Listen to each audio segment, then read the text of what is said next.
One of the most maddening things in the world is to discover some brain-dead moron is taking his key and come down the side of your vehicle scratching the whole paint job. But here's a cheap, easy way to turn bad news into good news. Take a little roll of duct tape there, and you can add a little bit of pizzazz to your vehicle while you're covering up the ugly scratch. Now this scratch is gonna make a dandy racing stripe, but whatever shape the scratch is, you can use the duct tape, cover it up. It'll be your own little secret. The secret that every handyman knows, which is things aren't always what they seem. It's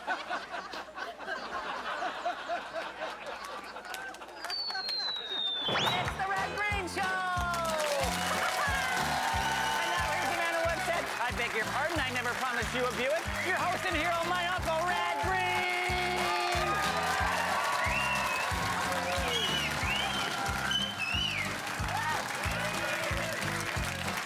Thank you very much. Appreciate it. Got a little advice for you. If you happen to be in the market for a chainsaw, I would suggest you stay away from the Swanson Prune Pal. I bought one of those, totally useless. He used his prune pal to saw off the roof of a car. Of course, then they tried to stiff me on the warranty. But we got over that hurdle. Oh, yeah. Yeah, you sure did. You showed them. Yeah. Yeah, he lied. Yeah, he said it wouldn't cut. He didn't mention that it wouldn't cut through sheet metal. Anyway, the company says they sent me back a refund check about a month ago. And where is it? Well, it's trapped inside our useless postal system. That's where it is. Did you even bother to check the mail? Harold, I check the mail every day. Yeah. Every letter, everything. I look at it all, Harold. So I guess these just slipped through the cracks then, did they? Well, look at this. We got a Visa bill. We got a electric bill, gas bill, tax department, sheriff's department, Ed McMahon.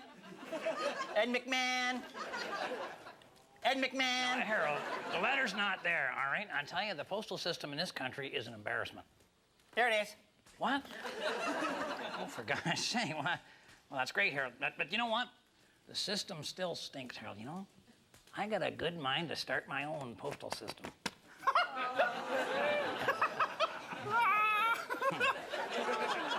You got a good mind.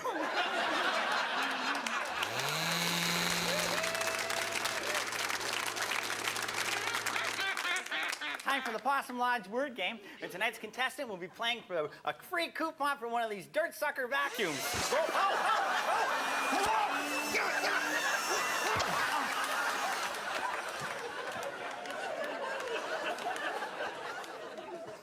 Prizes are inside.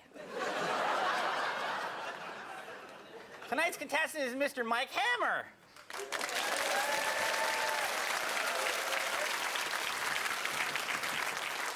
Uncle Red, you have 30 seconds to get Mr. Mike Hammer to say this word. Lawn. Lawn. Yeah, all right, Harold. Go. All right, Mike, the thing around a house. An alarm system? No, this is flat, on the ground, spread out. Me getting arrested? Okay, you know that place you're living now? What have you got out the front, huh? Tires? No. Rusty bike? No. Shopping carts? No. A Camaro on cement blocks? A Trans Am on wooden blocks? A Ford pickup on fire? No, all right. Under the vehicles, what do you got? Dogs? This is kind of a fuzzy green thing. Oh, that old sick cat? I think he's got a disease, because the dogs won't bite him no more. All right, no, I'm saying, under the dogs and the sick cat, you've got what, huh? AstroTurf? Oh, you're so close, come on. Sod? Oh, come on. A bunch of grass? Oh, you're almost out of time, Uncle Red. All right, Mike, okay, you said a bunch of grass. Okay, if you have a bunch of grass, you get... 2 years less a day?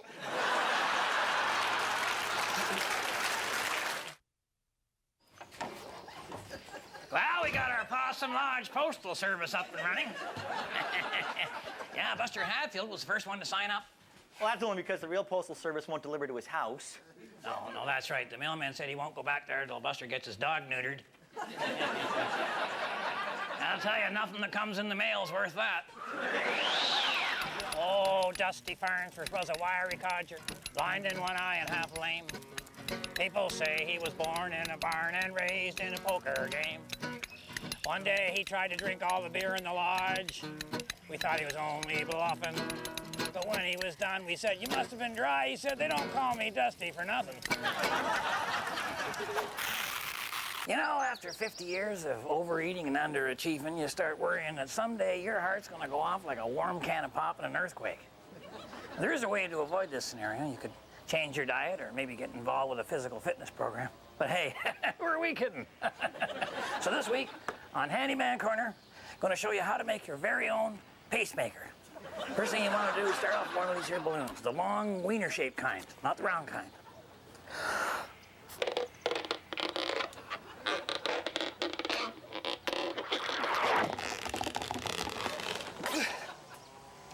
All right, that's got her. Well, I hope that was a balloon.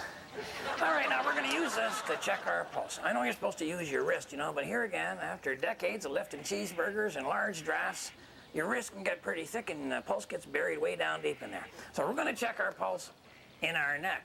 See, as you get older now, your blood starts to pick and choose where in the body it's gonna go, but it will always go to your brain.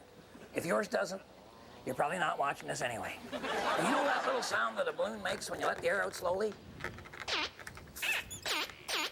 Huh?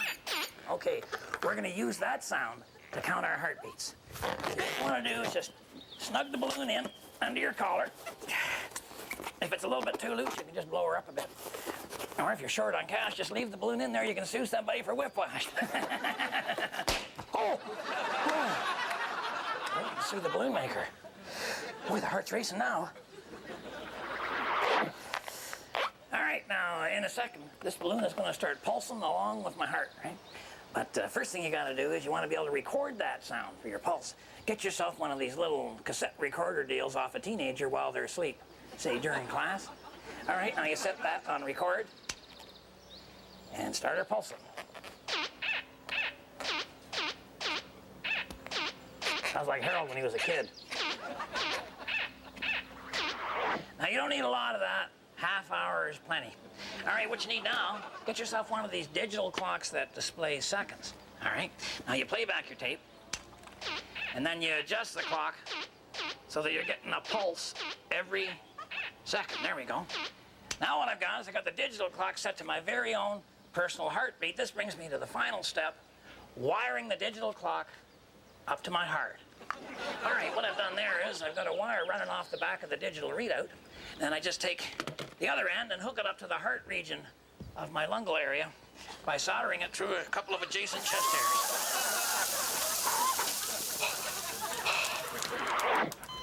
Might want to have a couple of aspirins before you do it. But anyway, she's done. And now tiny electrical jolts from this digital unit are going to keep my heart running like clockwork. When people say, "How's the old ticker?" I don't have to do some bad, dirty joke anymore. So remember, if the women don't find you handsome, they should at least find you handy. Man, am I dead? Oh no, just on snooze. I want to talk to you older guys who've reached that age where you just don't understand how anything works anymore. You know? Like, say you want to phone a friend, eh? Used to be, if he wasn't home, he just wouldn't answer. You know what happens now, don't you, eh? You get the voicemail. It tells you to press the pound sign. So you say to yourself, okay, what's the pound sign? LB. You look at your phone, I haven't got any LB here.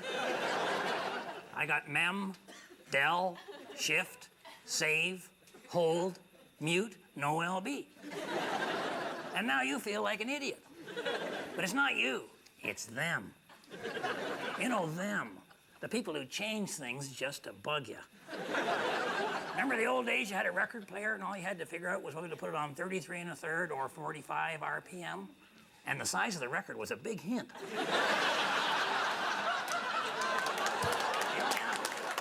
And now what do they got? They got graphic equalizers, they got Dolby 5.1 and so on. Hey, if your ears can't tell the difference between AM and FM, what do you need with dual mono preamplifiers and electrostatic hybrid speakers and non-metallic carbon fiber interconnects. See? Yeah. Oh, yeah. Here, you gotta feel better about this. You're not a complete moron living back in the Stone Ages there. I'll tell you something. All that old technology is gonna come right back. They had those, you know, they went to the digital watches, big deal. Now they're all back to the sweeping thing again. I bet in 6 months they're gonna come out and say that Beta is way better than VHS and switch back. Yeah. And I'll be riding the crest of that wave, let me tell you. Remember, I'm pulling for you. We're all in this together.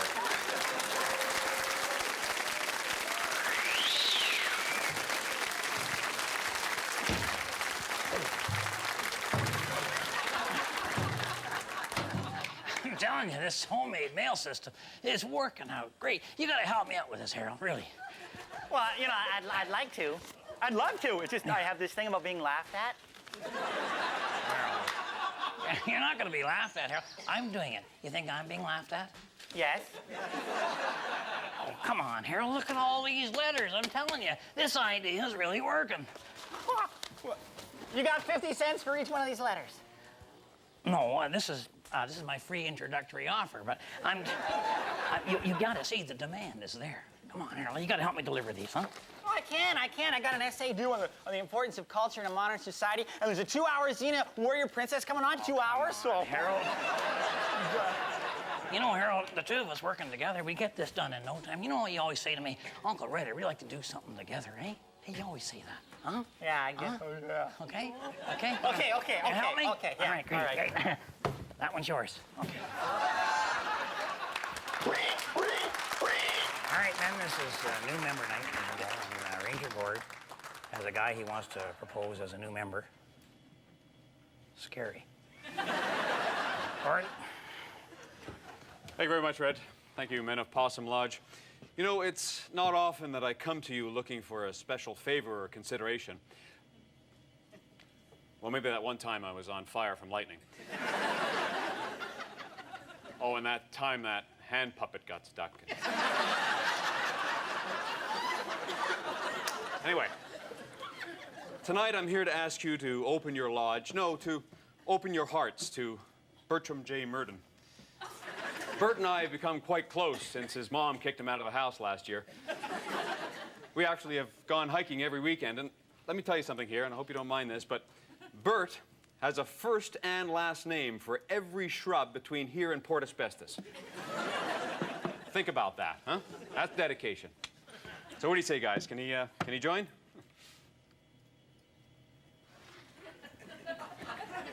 Guys, can you join?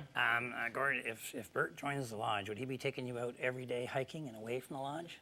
Yeah, absolutely. All those in favor? Yeah!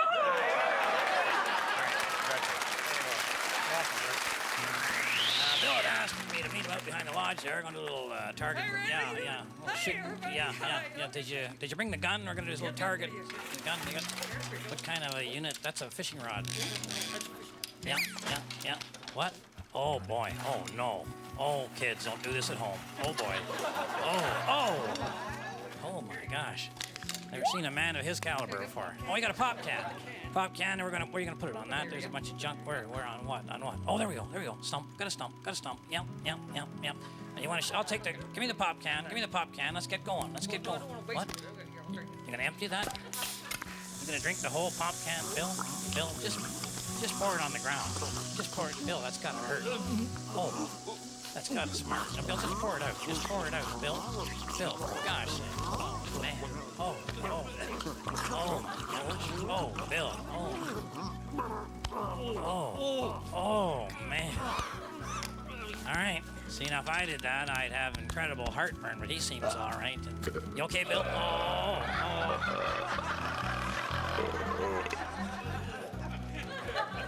Well, I guess he's fine.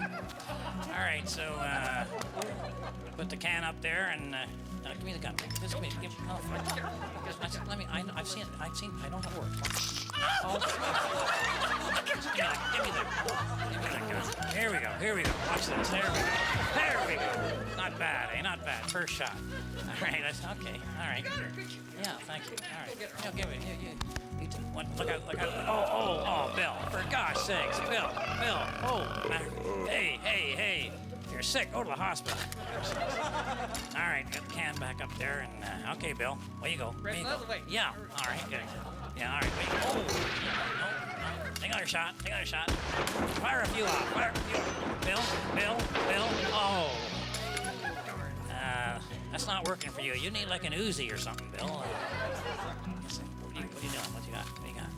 Oh, a bunch of little stones and little pieces of gravel. Boy, I wouldn't look down the barrel too often. Oh, boy. What's going on? Holy mackerel. Oh, he's peppering her. Jeez, he must have got it. Boy. Put a lot into that log, I'll tell you. Oh, the pop cans. Holy smoke, look what you did to the log. Oh, jeez. Wow. Yeah, but, Bill, you still didn't get the pop can. What? Oh.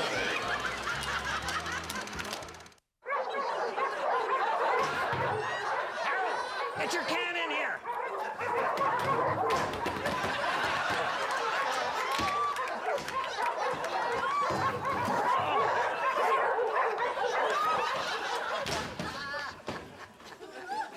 You want to talk about stress in the workplace? Oh, We got a serious flaw in our plan, Uncle Red.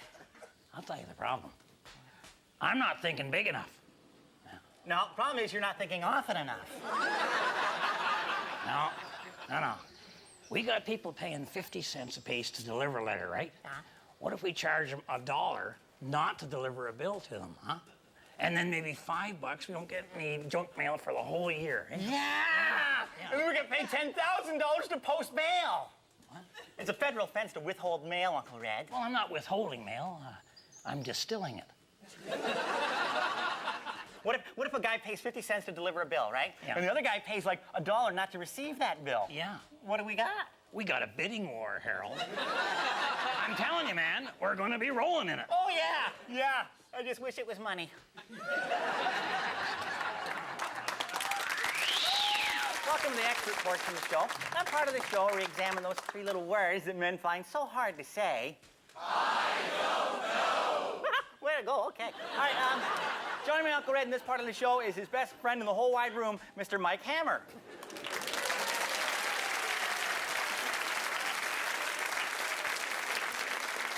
Welcome. Mike's up here trying to live down his criminal past, but everybody just keeps bringing it up. Sorry. All right. I have a letter from a viewer in Oregon, and the viewer writes, Dear experts, I just received an invitation to go back to my hometown for a high school reunion.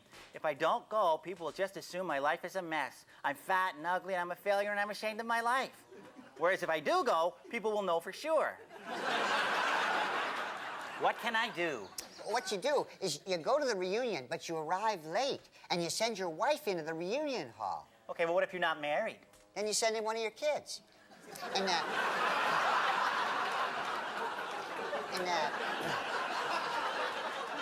so they go into the hall, and they go to the table with all the name tags on them, right? And they scan the name tags left lying there. And then they come out to the car, and they tell you who didn't show. And then you really quickly decide who was the person you hated the most, and then you go in there, pick up their name tag, and pretend to be them. That's the most outrageous plan I've ever heard. You know, it probably worked, too, wouldn't it? I did this. You remember, Mr. Green? Yeah. Remember at a high school reunion? I pretended that I was the class president, Wally Kibler, and everybody's going, boy, Wally, you changed. And I said, oh, it was all that hard living and drinking that did it to me, right? And then I made up a whole bunch of stuff about what a loser I was and how I ended up in jail for a series of petty crimes and so on and so forth. And really pitiful, eh? And then I said, did you hear about Mike Hammer? He married a supermodel, and he's now the head of Chrysler. I always knew that guy would go far. Actually, Mike, it didn't work all that well. You know, everybody knew it was you because they'd either been on the jury or testified at your trials. It's also unfortunate that you chose the fellow who's now the mayor. The mayor? Boy, he's sure looking rough.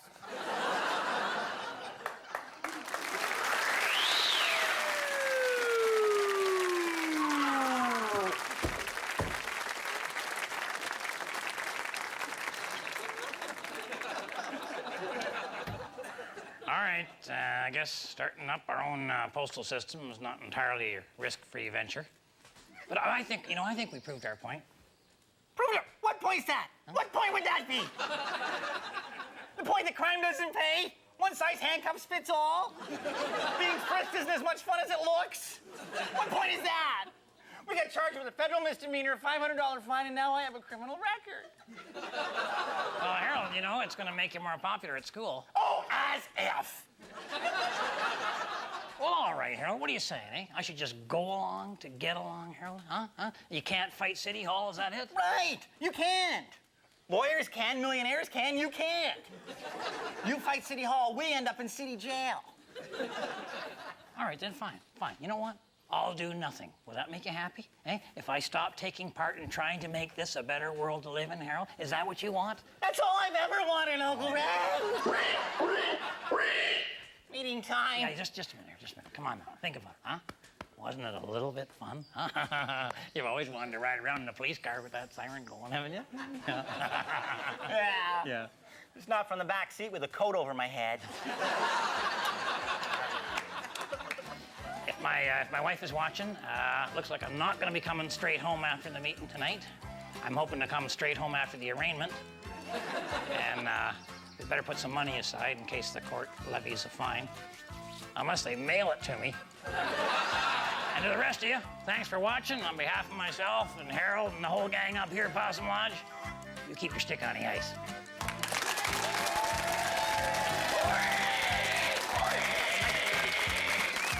All right.